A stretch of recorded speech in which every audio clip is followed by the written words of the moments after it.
Hello, everyone. My name is Blair Lee, and welcome to this interview.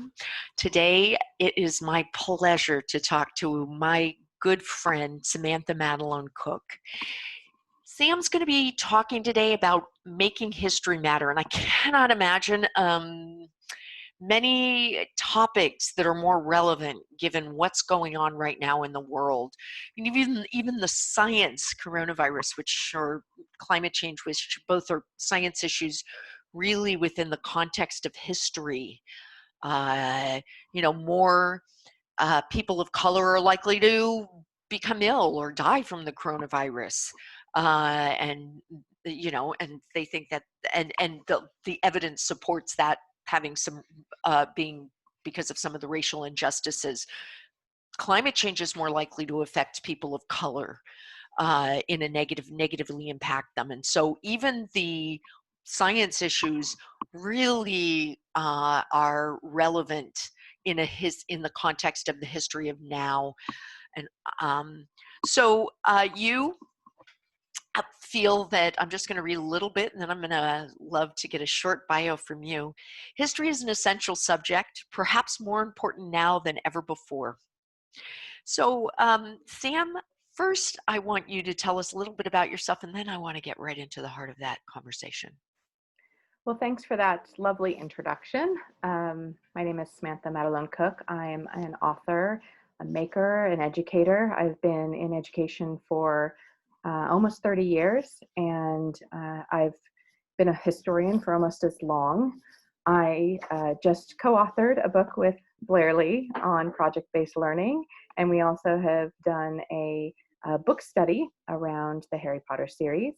And I'm currently writing a history series for Pandia Press for high school level. So in case you guys wonder, Sam and I coined a term called STEAM. Sam and I think that Sam and I really believe in a very holistic approach to education. And so that is going to come out.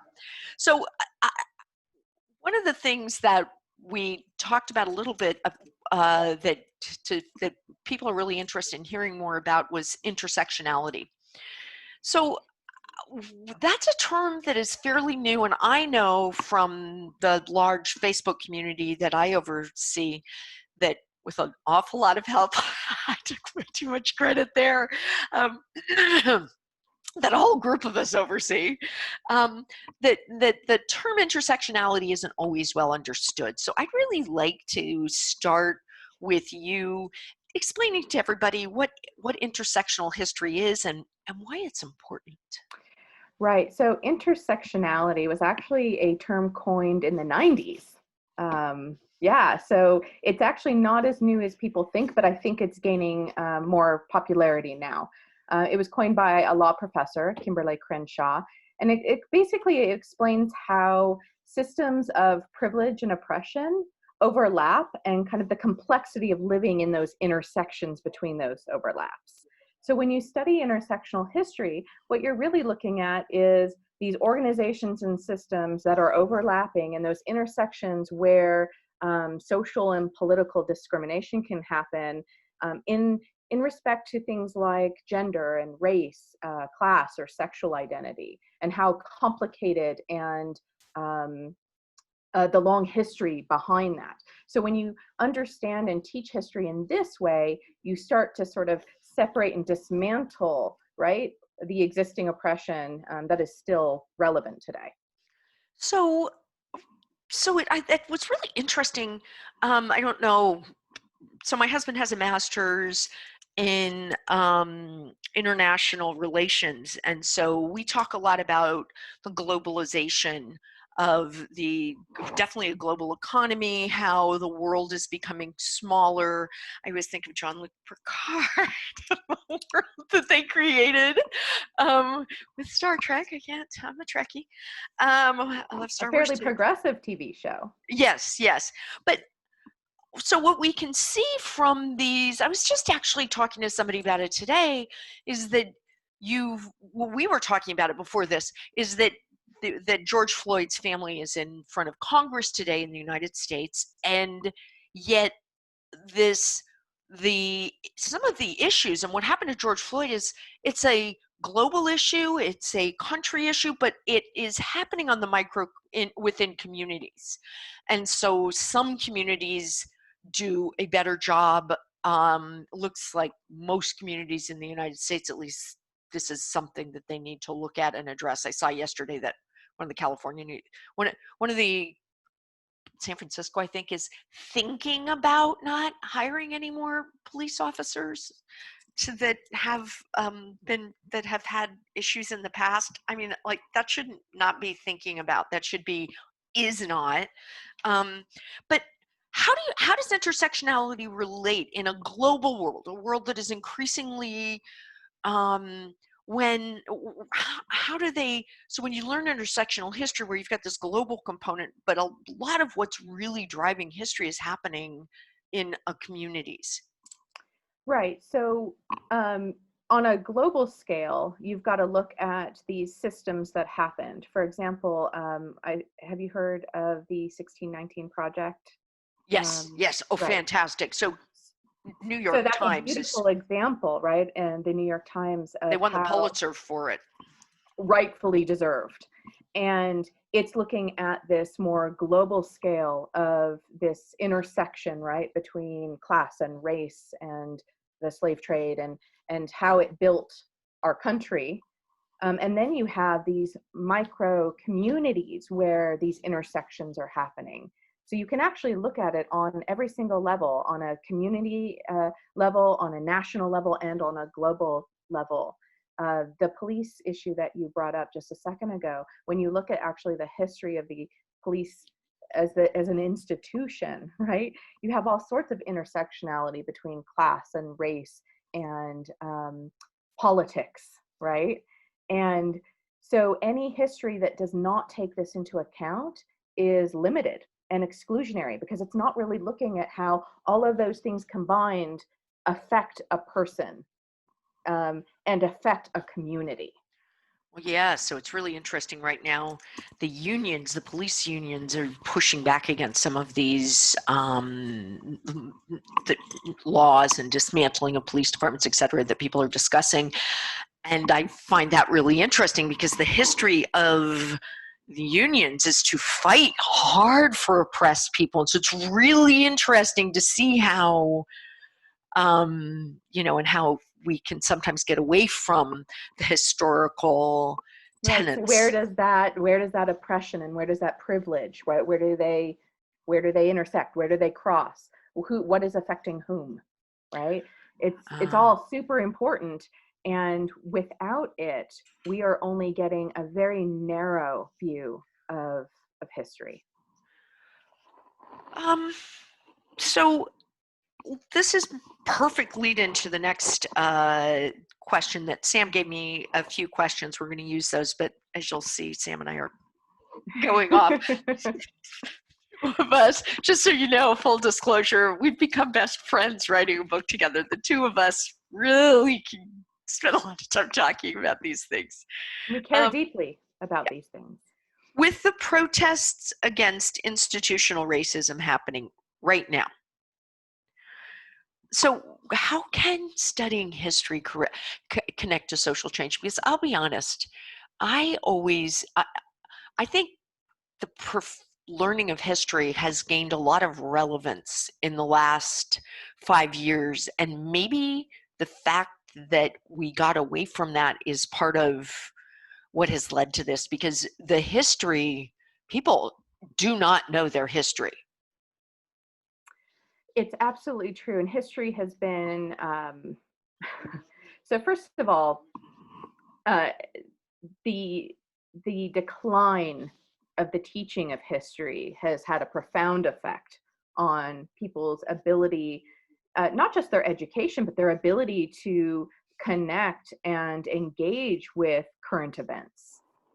And it's a shame. And I think that on one hand, it has to do with educational funding. And I think on the other hand, it has to do with the popularity of STEM subjects, where all of a sudden that was going to save us. And it's not true. In order to have a balanced whole society, we actually have to teach in a multidisciplinary way and treat all subjects as interconnected and important. So when we're looking at social change, studying history does a few things that I think are really important. First, it offers diverse voices and perspectives, right? History has generally been Eurocentric or whitewashed over time. And so by learning about these different voices and perspectives, we have a much more authentic and holistic view of how events happened and the people who were involved, right? I also think because of that, we can look at restitution and reparation differently. So, so there is oppression still happening in the world, and we can look at historically what has happened, what solutions were met, what we current as a modern society feel is appropriate, and what is our responsibility to help stop and make amends for what has happened in the past. I think also studying history is wonderful for connecting and community engagement. We just talked about that intersectionality, right, and how it often happens at this community level. There's actually this great example I was working on a community art project that a friend of mine and I got a grant for called Residing Here.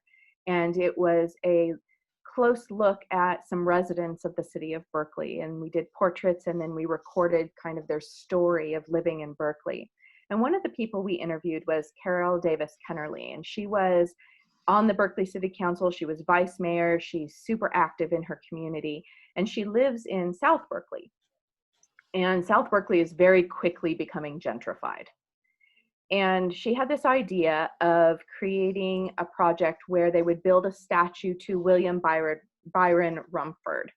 Now, he authored this act called the Rumford Act, and it was about discrimination in housing, and it later became a part of the Civil Rights Act. So, amazing man, did so many great things. Hardly anybody in her neighborhood knew who he was. And so she created this project where they would build the statue, and they had a community event around it, and she gathered the community, and they learned about the history of the community.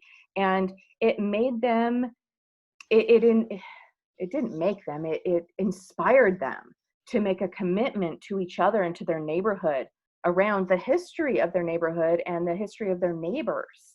And it was a profound project. She brought in young people and gave them internships, and they had a big event, and it completely changed the dynamic there in such a wonderful way. And that was one way. Nobody knew this history really before. I mean, obviously some residents did, but she really changed the way that the neighbors saw their neighborhood. And that project was amazing. I'm sorry. My point is that it really taught everybody to look who lives around them, right? And encouraged them to look at that intersectional history and see ways that neighborhoods even could be more equitable. So I had one thought, and then I have a question that is of a different thought. So one of the things, so I've done a lot of service work not a lot, but I've spent time at the Lakota Reservation doing service work. We've done some service work in other countries. And one of the things that you see from both the Black community in the United States and the Indigenous community is that it's the history that is taught often is we're a melting pot, and then it goes from there. These two groups of people have really stood up and said, no, you cannot do that with our history. And I think that I really believe that that's in part because the melting pot idea, they strongly identify with their heritage in a way that a lot of white people in the United States really, don't. But they also are still living in situations where the history of today isn't fair to them, and it leans all the way back to the history and to their identity. And so it's so complicated. And I know you and I want to live in a world that's more fair and equitable, and definitely. So that leads into with everything happening now, do you think people should primarily focus on the present current events as they relate to, so bringing in the history of the past as they relate to the current events, but being very intentional about just making these connections, and so possibly leaving out some of the history? I mean, if the history, because the history right now, I mean, there's the things that the history right now, really important to understand slavery in a way that we, people are like, slavery ended, Civil War. No, the injustices and the legal systems were rewritten to keep a group of people based on the color of their skin impoverished, and basically slaves. For those watching, if you haven't seen the movie Slavery, isn't it Slavery by a Different Name? Slavery by Another Name. Right. Where they just jailed people. They go in and they arrest every black man and make them go, put them on the chain gang, even for make up Trump charges. It was like really. So I want to address what you said before first, which was about Black and Indigenous history. Mm-hmm. So if you've had 400 years and more of your history being either erased or ignored or whitewashed, then it becomes essential that you take that history back and that there is truth telling, right? Uh-huh. So this melting pot idea, while we are in a sense this very diverse nation, the history of how we got here is really important. The history of Indigenous people in America is essential to us understanding who we are now. And Indigenous people aren't just history, they live now. There are over 500, I think it's 530 different federally recognized anyway, Indigenous tribes here in the US. And their history and their culture is very important, but it has been left out of public education. And the history of the Black community has been left out, basically, in public education. So people don't really understand. And I'm getting to your next question, which is, should we study the past or should we focus on current events? And I think that's a great question. I absolutely believe that current events should be looked at from a multidisciplinary view. The immediate relevance of it, for many, especially young people, right? It's a call to action, and it shows them what they're facing and what they can do about it. And that feels very immediate to them. And developmentally, that also makes sense, especially for teens, right? Well, I think But that I also don't think we should discount studying the past in a more traditional way. There are a lot of different ways to study history, thematically, regionally, right, topically. But I honestly believe every student should study world history chronologically from beginning to end at least once, because it's only with seeing that long view that we're really able to see sort of patterns and cycles, and that really informs kind of what we're looking at today. no, all I was going to interject was, because you made me think about it as you were talking, was part of the relevance of focusing on some of the history of now is something you and I found ourselves addressing this week, is the trans, the acceptance of trans people has there's been pushback, both the entire LGBTQ plus movement, and some of that is very interesting historically, because there didn't used to be, at least in some cultures, many cultures, the bias, and so it's let's just hope that the upshot of all of this is that people just start treating people decently just because they're a human being, and you don't have to I'm a vegan, so We'll toss a few other animals, the animals in there as well. I had something, I want to go on to something because I know that you've got a class that's in our project-based learning book. You plan on teaching, I think this fall, which is about controversial memorials. And yesterday I was thinking of you because I was watching, I think it was on PBS, the news hour. And it was, so I'm really sorry, everyone. I do not remember the branch of the armed services, but there's an African-American man that has just been elevated for the first time ever in our country to some huge position militarily. So they had these two African-American generals on, and they asked one of them, they said to him, they're changing the names of some of the bases so that they no longer are named after Civil War generals. And do you think that's a step in the right direction? And his response was pretty damn interesting. He said, I really don't care what they name them, because renaming bases isn't a guarantee that there will be more opportunities for enlisted people of color, or for, he said, it doesn't mean that an African American man, is more likely to become a general. It doesn't mean an African American man is more likely to rise in the ranks as he should be. It doesn't mean, I guess, to become like a top person in the military. They were talking about mentorship, which so people, as they rise through the ranks, they get mentors. He said it doesn't mean, he said, when you look at a white officer who's risen to the top, they usually have 2 or 3 mentors by the time they've reached some position. He said that's not the same thing, does not happen for African Americans. He said, so we don't tend to rise as high because we don't have mentors and advocates as many.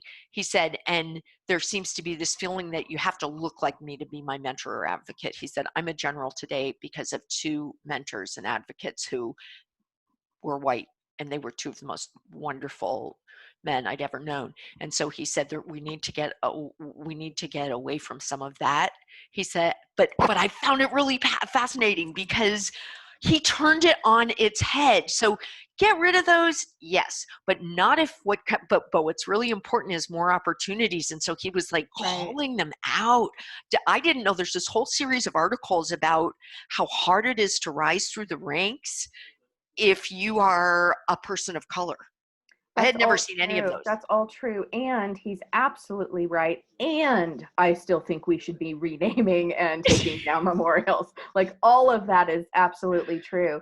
The very first time I taught a class on approaching controversial memorials was 18 years ago. So you can imagine I am surprised and not surprised that we are still dealing with this issue. I just saw a picture yesterday, I believe, of John Sutter in Sacramento, and somebody had dumped red paint to represent blood all over him, because while he, he helped to colonize the Sacramento Valley, and he brought a lot of terror and destruction to the indigenous population there. And when we look at memorials like that, this is a perfect example of real interactive history, where understanding the history is just as important as the current event, right? When we look at Civil War memorials, for example, most of them were actually built in the Jim Crow era. They were not built right after the Civil War. They were meant to intimidate the Black community. They were meant to promote ideals of white supremacy. So should we keep them up? Is that telling a complete story of that event? No, they're not. It gets very complicated. Can we tell a story of the Civil War through memorialization that is intersectional and inclusive? That's a very complex, hard question. But until you understand the history of it, not just the Civil War, but everything that came after, you can't really make a reasoned and informed judgment around these kinds of issues. Well, you know that because I've talked to you about it. So my husband suggested that he really wanted to watch the miniseries, history miniseries Grant. And I was like, okay, well, I've heard lots of negative things about him as a president. So I watch it, and the people on there speaking about him, Ta-Nehisi Coates is like a fan. There's these Black historians on there, and they are fans. And so you start to think, maybe I don't know the whole story. Mark Twain helped him write his biography. He was, in his lifetime, was considered to be as important a historical figure and as good a president as George Washington.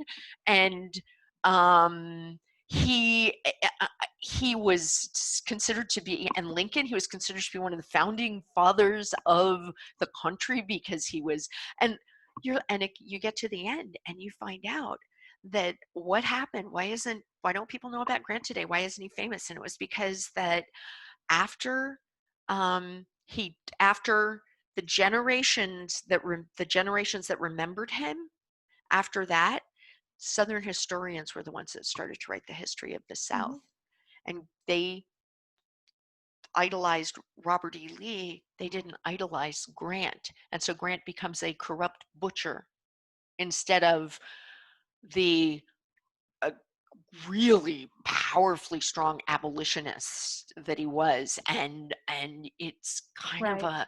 so it's sort of, I mean, And even with all that, he was still a complex person. very complex.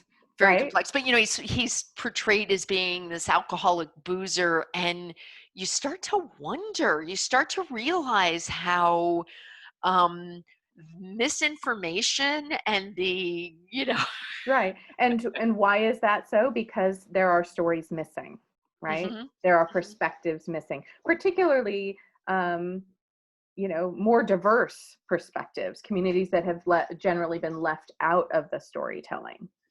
Oh, I just finished a really interesting book, and it was fiction. And in the book, it tells the story of, it's a modern day and right after the end of the Civil War, but it's from the perspective of the part of after the Civil War is the perspective of this Black woman. And what did they do when slavery, what did a lot of the Southern, it turns out, I've learned, a lot of the Southern slave owning families move their slaves to Texas in the hopes that Texas would secede. And it's like, did not know that, but it makes sense. And just some of the injustices that happened along the way, it's fascinating. It was so da, da, da. So one of the things that you like to talk about is students becoming historians.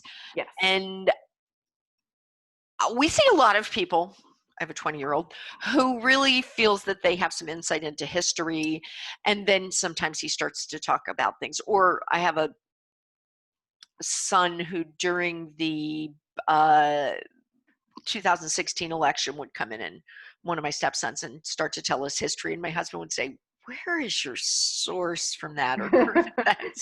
And it would be Russia Today.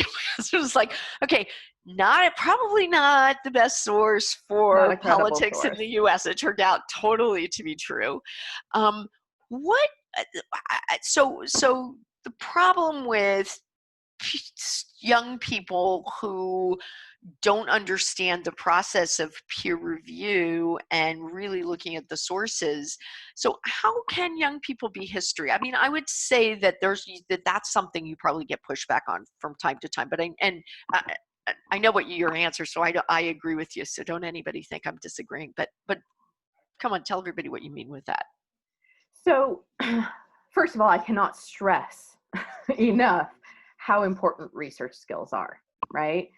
There is so much misinformation, and with the internet, anybody can write something on the internet. So, and oftentimes people are writing something on the internet to misinform, like there is intentional, targeted misinformation. And so, one of the things that I believe deeply in is arming kids with the ability to research effectively, find the information they need, find out what a credible source is. And when they look at credible sources, determining, well, who was this written by? What audience was it for? Do they have any bias? When was it written? All of these questions you can ask to really get, are you looking at primary sources, which are documents or other artifacts that were written or made during the time period that you're studying, or is it a secondary source? So it's looking at somebody who is reflecting on primary sources usually. So research skills, absolutely important. But you're right, historians go through all sorts of... Can I interrupt you for a minute there? Because I Sure. want to ask something and then hold your thought. So one of the things that you hear people talk about all the time is gaslighting. You Yes. see it all the time. And so that relates to, and it's usually around misinformation of history. And so I would like you to tell us all how we can recognize when that's happening. Because if everybody really understood, could say, this is happening, I'm not going to believe that. Why is that person doing that to me? So would you kind of explain what happens, how we can recognize when that's happening? Well, I mean, the first thing to do to avoid gaslighting is to check your sources, right? Most credible sources are trying as best they can to stick to the facts as we know it. And that as we know it is important because history or historiography, which is basically historiography is the methods in which history is told, right, and written. It's constantly changing as we get new information, as we find new evidence, as we get new perspectives, right? And so when you're looking at sources and they're from credible places, you avoid a lot of the gaslighting. So when you're looking at a source, if it looks like it's leaving somebody out, or if it looks like it's suggesting that somebody may be wrong because they are looking at it too personally, or that they may be wrong because another person who was there said something different. Gaslighting in history is a lot like it is in our regular life, right? We're trying to discount somebody's opinion or point of view because we have an agenda. And so it's looking for the agenda that's important. So how is that effective in history? So I'm going to give an example. The 75-year-old peace activist who was injured when he was pushed, and then there was the claim that he was an Antifa. What's the point of that? I mean, So I know what the all, point is, but it shouldn't. First of all, it shouldn't matter, because the way that we treat others does matter, and pushing over a 75-year-old man, no matter what he was, doesn't seem particularly right to me. Oh, what a great answer. But the agenda there was to make a certain population who is susceptible to this line of thinking believe that he deserved it, right? Right. And that is how we other people. That is how we other them, and it has happened throughout history. That is how we other them, and that is how we become enemies, right, of others. Is when we other them, we don't see them as a part of our community anymore, and therefore it's okay the treatment that they get. They deserved it. So that is the otherness is like roiling. Right. How can history be used to combat the otherness? And in this specific thing, how is history education? Because we are talking at a homeschool summit. And so Yes. how can people educate their children to, it's hard not to feel other sometimes.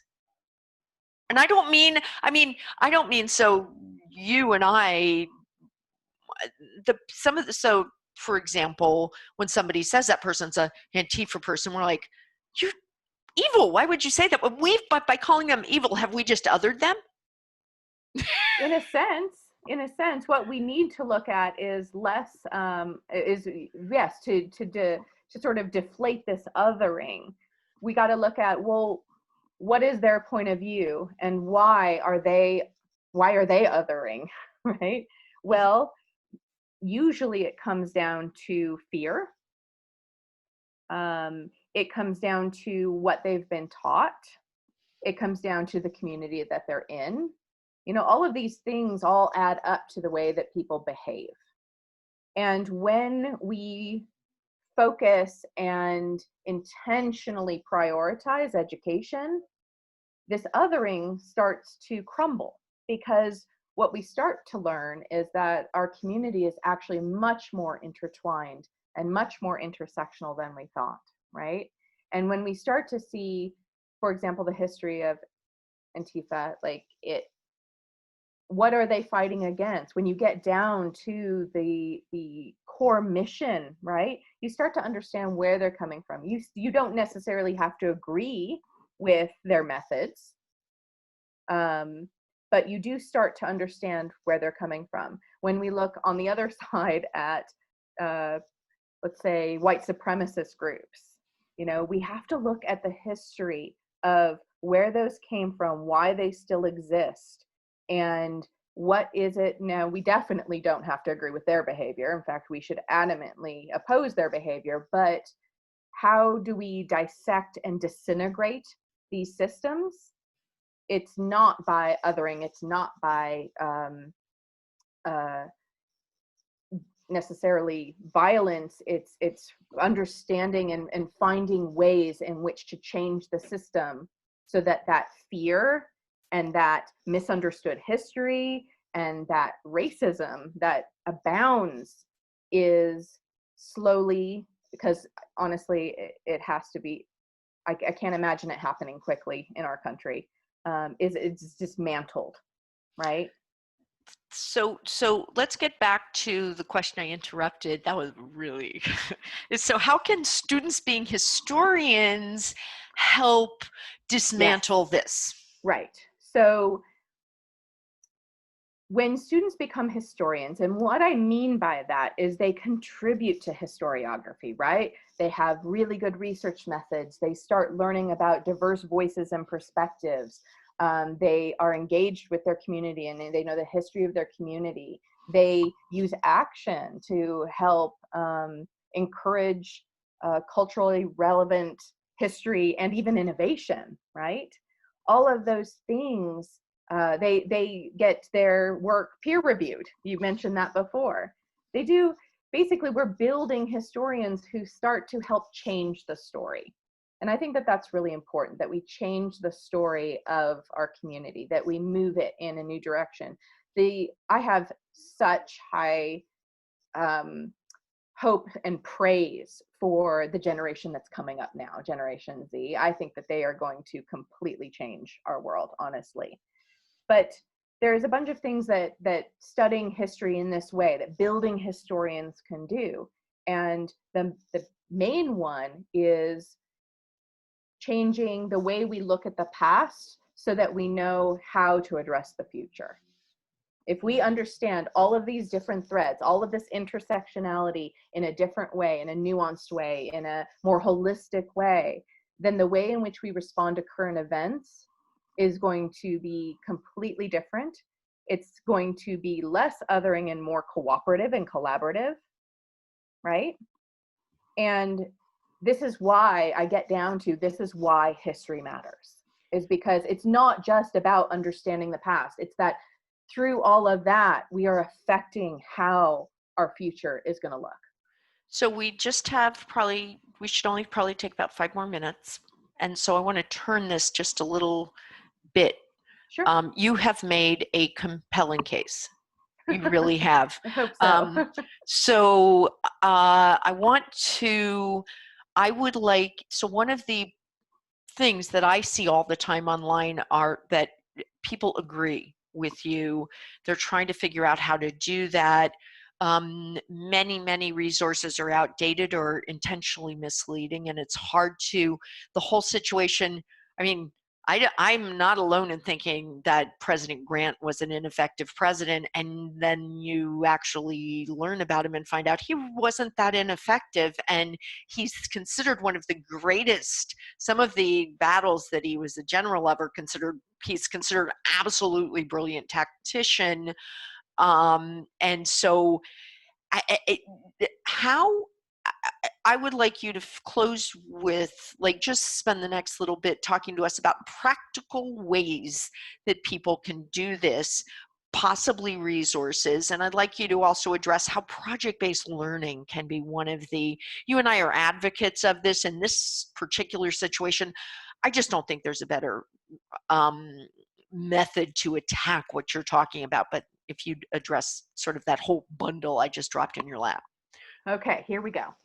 So, some ways in which you can contribute to a more intersectional view of history, especially with your students, right? Because this is what we're talking about. We're at an education conference, and all of this sounds good, but you're right. There has to be some practical way in which to get there. The first thing that I would recommend is diversifying your library and films, right? And bringing in not just books and films about communities, diverse communities, but actually that are written or made by diverse communities, because the people who should be telling their story is those communities, right?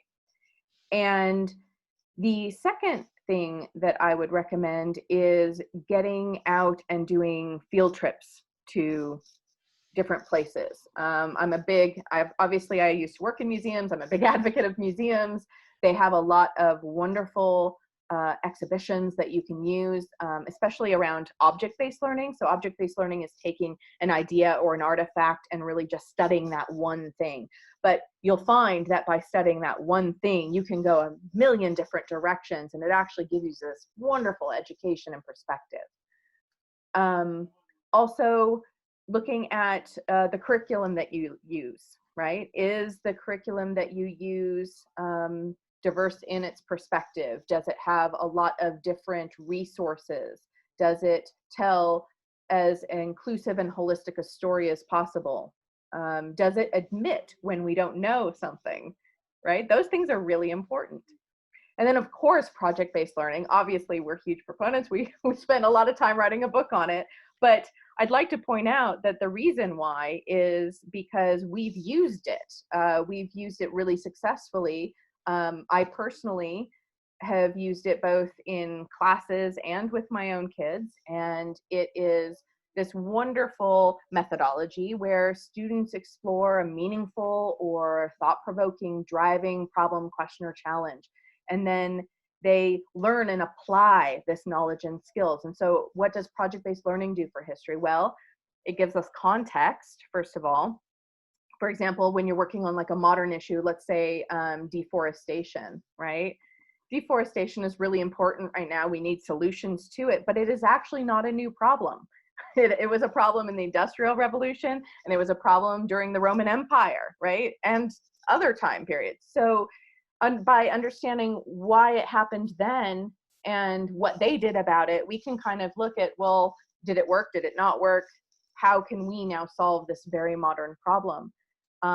History and project-based learning intersect around the human condition. That's the set of experiences all humans experience, things like birth and death and mortality, and it spurs people into action. So oftentimes project-based learning will result in some sort of social impact, right? Where the project actually does something for either the learner or for the community. And kids are much more likely to take what they've learned and use it to help others in a project. It inspires personal growth and builds valuable skills, particularly those that we need right now that are not necessarily subject related, things like flexibility and adaptability and networking and perseverance, right? These are all the things that actually modern social entrepreneurs say are the keystone to their success. And I think that it also is really important around educational equity. So project-based learning, because you start where you are and you end where you go, it doesn't actually matter. It kind of lifts beyond where you live or what community you're a part of, because it doesn't matter. None of that matters. You're actually able to bring in your cultural background or your family experience, whatever, and just start with where you are, and you end up with the project, the outcome that you want. And that's unlike really any methodology, right? That there isn't very many methodologies that allow that kind of experience and allow that kind of progression, and that it ends up being equitable to anybody who is involved in the project. And then I think that project-based learning finally really mimics innovation, because history and innovation, the way it happened, looked a lot like project-based learning over the course of history. I mean, that's basically what it was. And so there's this wonderful opportunity to see how innovation happened and how history happened, and then mimic it in a project. And so project-based learning ends up being a great pathway to engaging with history in a real, relevant, meaningful, hands-on sort of way. Yeah, if I were, as you know, I loved to take what was happening in the world and create projects around them when I was homeschooling my son. So I think this year would be a real focus on what is going on, um, building a more equitable and fair world, and really going back. And so I know that one of the things people say is, great, where am I going to find the resources? I think that you and I are both experienced educators, so this is something we're more comfortable doing than a lot of people are doing. But I would begin pulling, I would read Gandhi, read Martin Luther King, read a number of things, read a number of different things. Hi, everybody. This is my grandson who, the,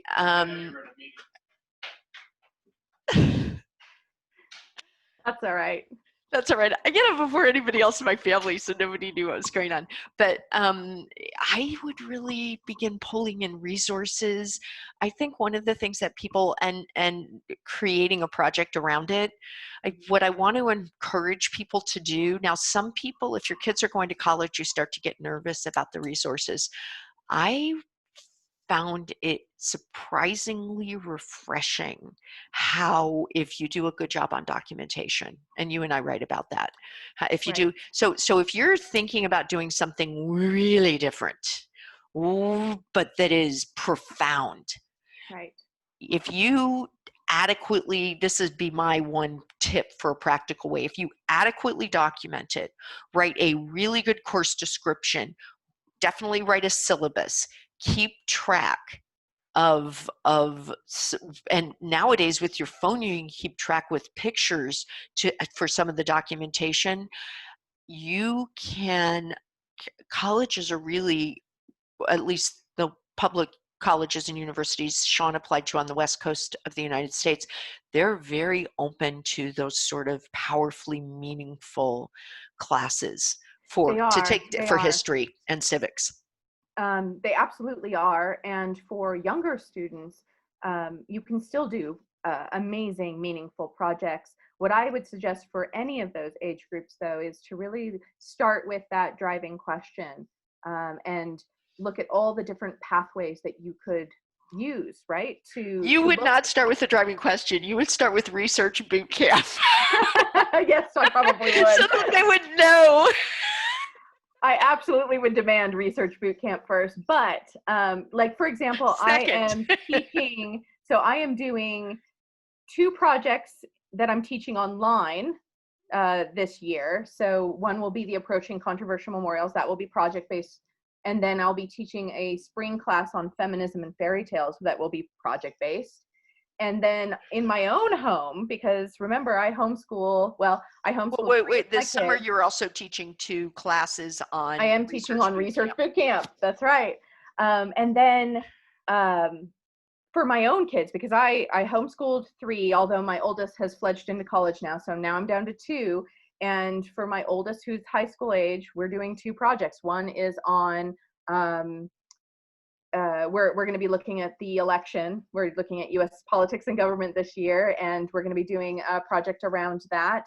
And then in the spring, we're actually doing a project around the 13th century and modern, and how we can convert knighthood into modern knighthood. We're very excited about that project. And then with my daughter, I'm doing a whole big, huge project around the science of cooking. And so we're still working on the driving question there, but that's the basic subject. And so it's such a great opportunity. There really isn't any subject you can't build a project around, and it's really fun. So I'd like to point out, like, it works just as well in my home as it does in my classes. So I want to thank you. This Yeah. was an absolutely fantastic. The Homeschool Global Summit was very interesting this year. They asked me if they could interview me, and then they asked if I would rustle up a couple people to interview. And I chose you and Michelle, two women I work with very closely, who I am really feel privileged to work with. Yeah, very lucky me. Oh, thank Um, you. The feeling is mutual. yeah, this was a awesome talk. Thank you, everyone, for listening to this. If you have any questions or comments, you can reach Samantha at SamanthaMataloneCook.com. And you can always reach me at Blair at SEA SEA homeschoolers.com. And much love, everyone.